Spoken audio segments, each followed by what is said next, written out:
Avec cette connaissance de la miséricorde et du pouvoir du Seigneur, mon mari, mes enfants et moi-même avons choisi pour devise familiale « Tout va finir par s'arranger ».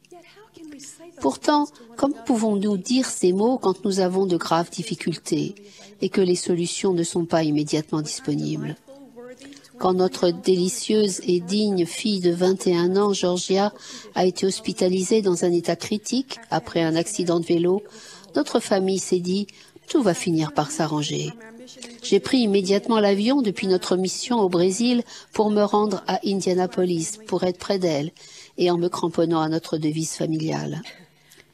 Néanmoins, notre charmante fille est passée dans le monde des esprits quelques heures seulement avant que l'avion atterrisse.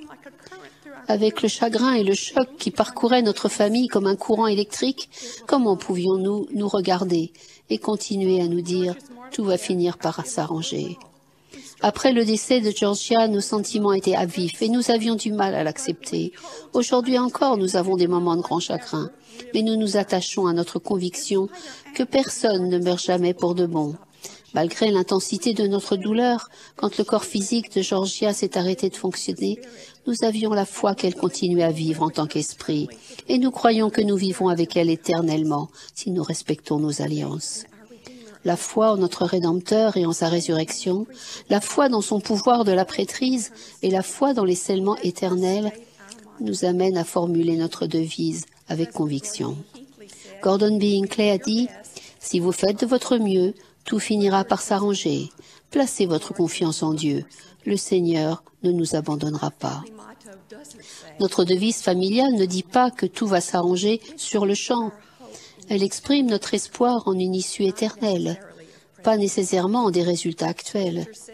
Les Écritures nous disent « Cherchez diligemment, priez toujours et croyez, et tout marchera pour votre bien. » Cela ne dit pas « tout va bien », mais que pour les doux et les fidèles, le positif et le négatif marchent ensemble pour notre bien.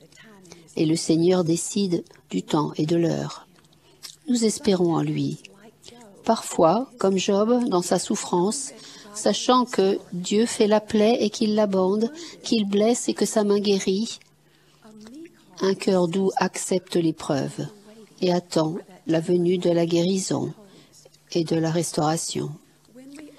Quand nous nous soumettons à l'Esprit, nous apprenons les voies de Dieu.